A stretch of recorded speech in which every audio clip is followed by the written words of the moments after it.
Imagine a drone so fast that every air defense officer who sees it on radar knows in that same second that it is already too late.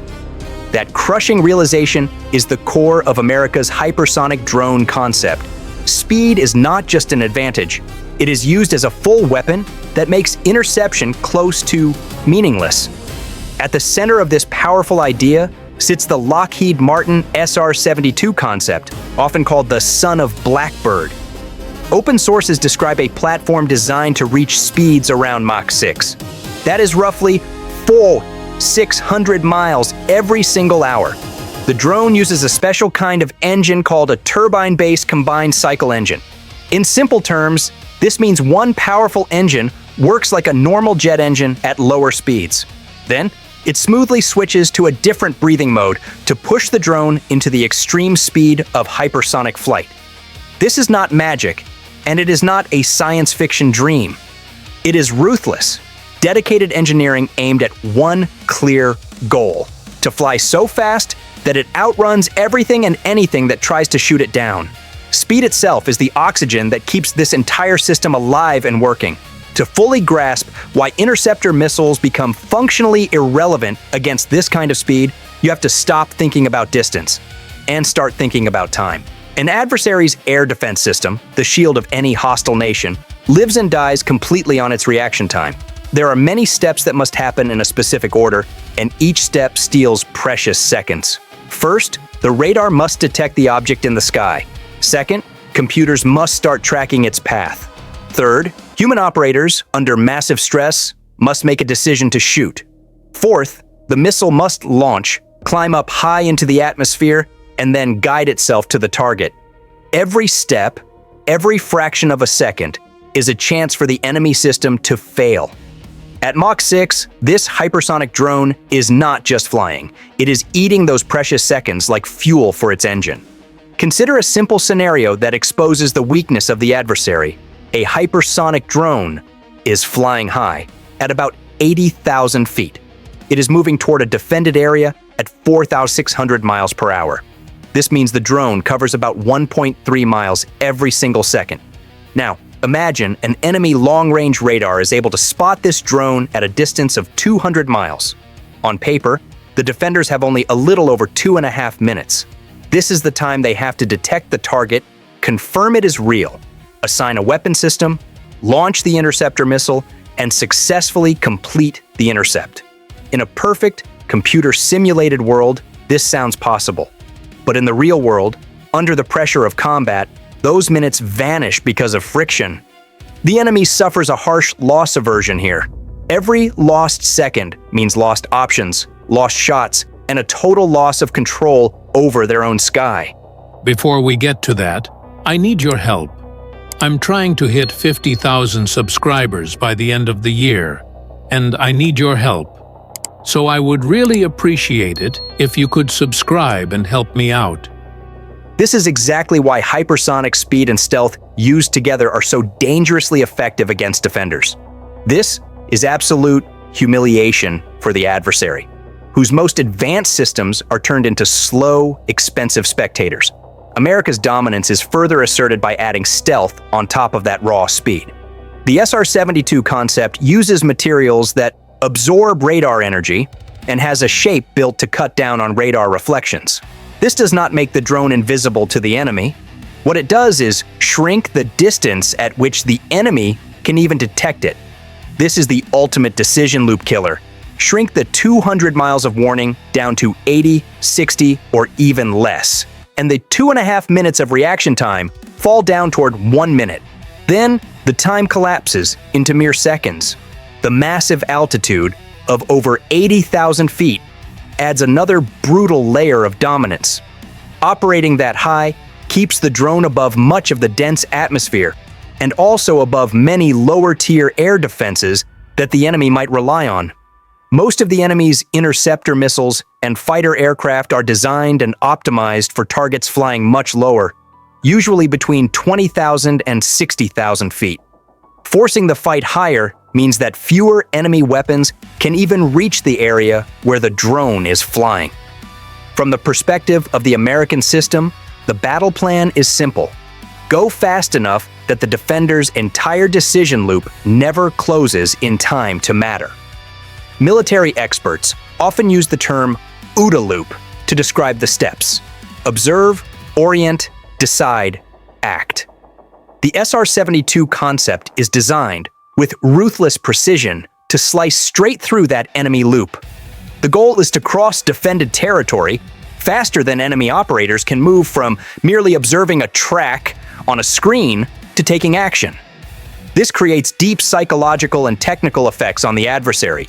Enemy air defense crews are trained to fully believe that their advanced systems can protect key targets if they just follow the proper procedure. The hypersonic drone utterly challenges and breaks that belief.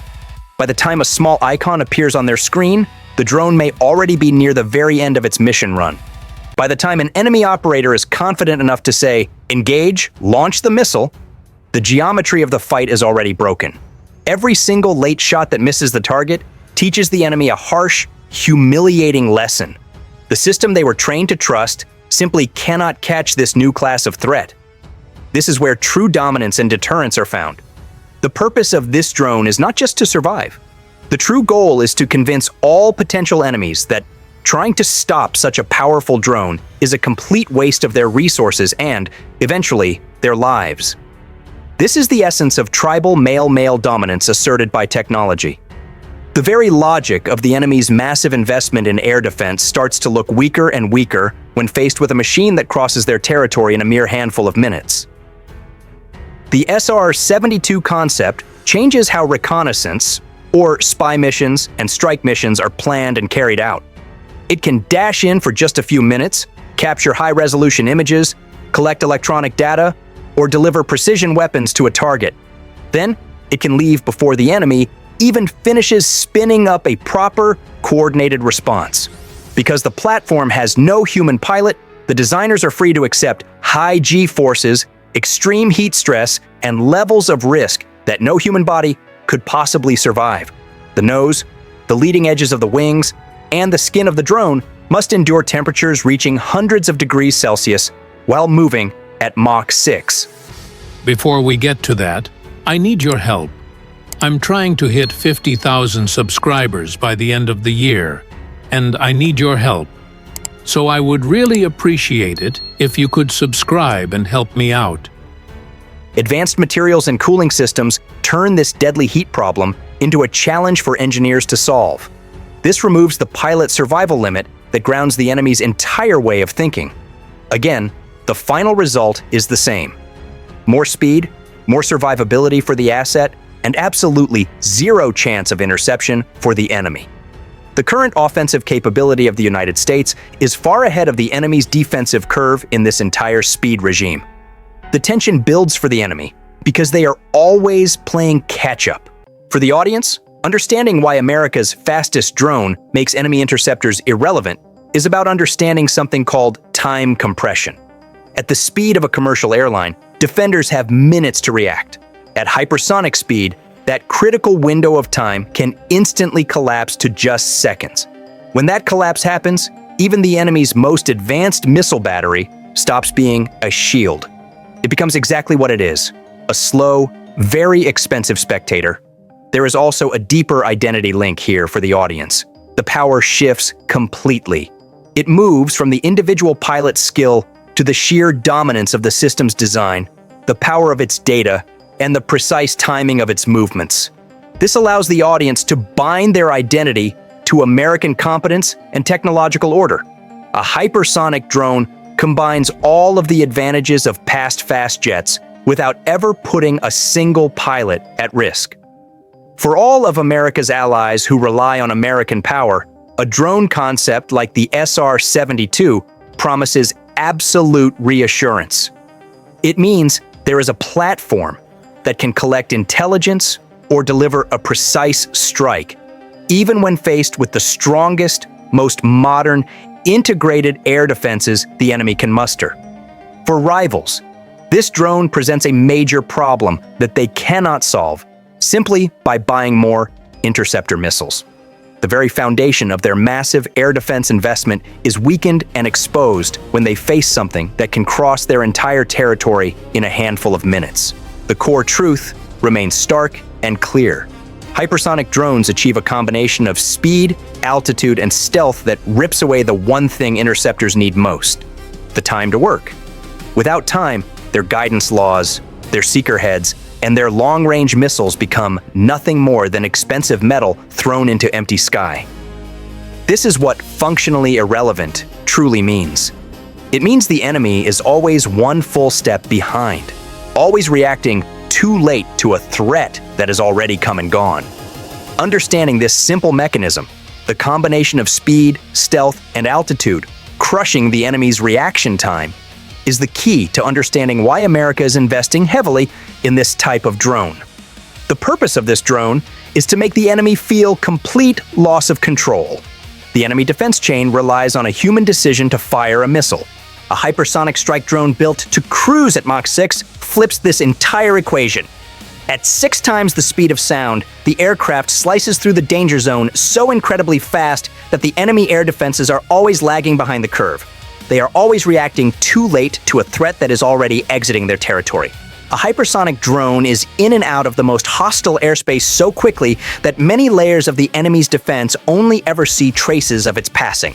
That is the real meaning behind the idea that America's fastest drone makes enemy interceptors irrelevant.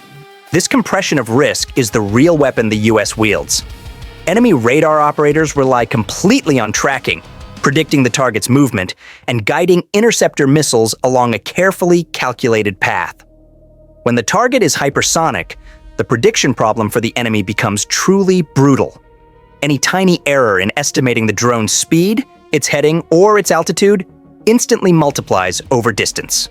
By the time an enemy missile gets near where the drone was calculated to be, the drone is already hundreds of miles away. The high altitude also adds another layer of dominance. Above roughly 80,000 feet, the air is thin, the temperatures are extreme, and the stress on the aircraft structure is immense. An unmanned platform, however, does not care about a pilot blacking out, or needing an oxygen supply, or the survivability of a cockpit. Its entire body can be engineered around resisting heat and structural strength. When engineers do not need to protect a pilot, they can push the thermal envelope much, much further. This freedom to embrace such extreme conditions directly feeds back into America's reconnaissance power. The drone can fly higher, fly faster, and perform maneuvers that are far more aggressive than any manned platform. If the machine fails and is lost, a machine is lost, not a highly trained American crew. This is the ultimate scarcity overload scenario for the enemy. The psychological effect on the adversary is just as critical. Knowing that the US can look deep into their defenses whenever it chooses, without giving the enemy any realistic chance to shoot down the platform, absolutely eats away at their confidence. Enemy air defense troops know they may never spot the intruder in time to stop it. Commanders know that secret deployments or hurried relocations can all be captured and fully analyzed within minutes. Hypersonic reconnaissance makes the enemy's very concept of secrecy feel fragile and exposed. Defense analysts describe this advantage as compressing the sensor-to-shooter loop. But at its core, it is all about time pressure that is applied to the adversary. This immediacy makes surprise much harder for the enemy to achieve. It also allows for much faster, more precise responses by the side that holds the drone. Now, consider the fusion of speed and autonomy. Autonomy means the drone acts faster than any human pilot can even process what is happening around them. Human reaction time has a hard, fixed floor.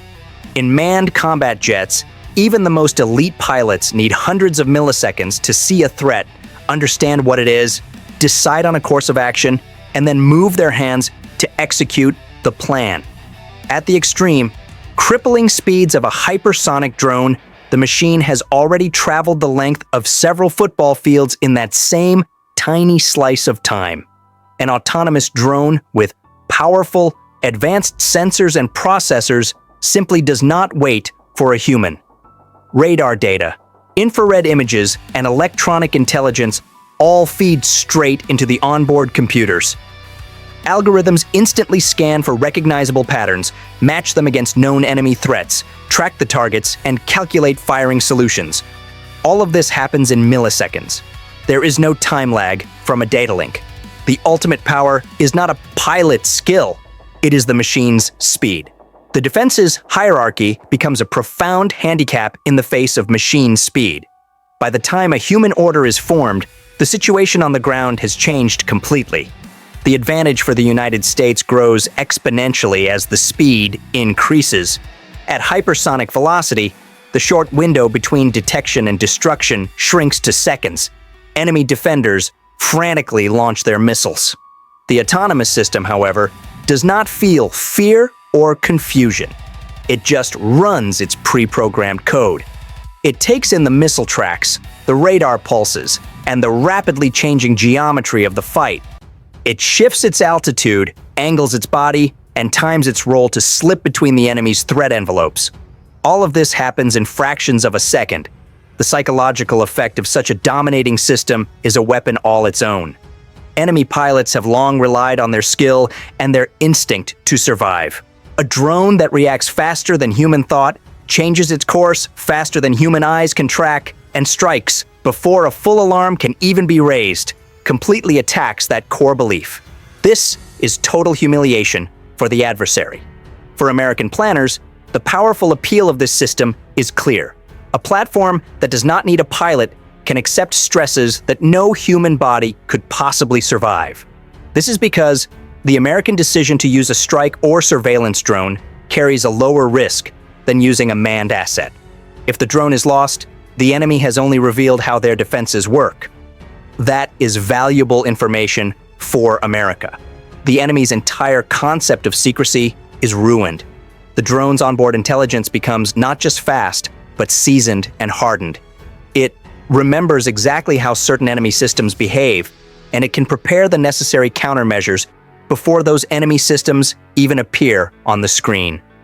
The combination of speed, constant learning, and total independence pushes it far beyond the traditional rhythm of old warfighting. The result is a strike asset that lives completely outside the old limits of human reaction. It acts in slices of time too thin for us to fully grasp, yet its effects are brutally real and decisive. Enemy air defenses are blinded and made useless. Their command posts are cut off and paralyzed. That is the new reality of air combat when hypersonic speed and autonomy fuse together. This blend of speed, stealth, and autonomy builds a powerful, decisive deterrence effect. Adversaries are forced to begin second-guessing any aggressive actions they plan.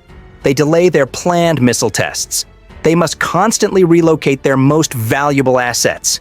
They hide equipment out of fear, instead of using it to project power. The constant fear of undetectable surveillance weakens their total confidence in their defense. The drone becomes a silent, powerful actor that shapes the enemy's behavior without even firing a single shot. Emotional closure comes from understanding the final, most important truth. Power projection is not only about destruction and overwhelming force, it is about American presence, readiness, and the absolute ability to intervene decisively without risking the lives of the people who serve. A hypersonic drone gives the US this rare and overwhelming ability. It acts as a shield, not just a sword. It protects the country's human capital while decisively strengthening its powerful stance in global conflicts. The unexpected yet profound payoff is simple for the American people. The drone is not ultimately about replacing the role of pilots. It is about giving them a world where fewer of them die in combat. It is about giving American leaders tools that do not cost a human life every single time a new threat appears on the horizon. It is about creating missions where success is now measured in preserved American lives, not lost ones. And that, more than anything else, explains exactly why owning the world's fastest operational drone is not just an advantage. It is a complete strategic transformation of warfare. What you've seen is only the beginning. America's power is just getting started. On your screen is the next video. Click the video, it opens right away, and you'll watch US jets and technology strike even harder.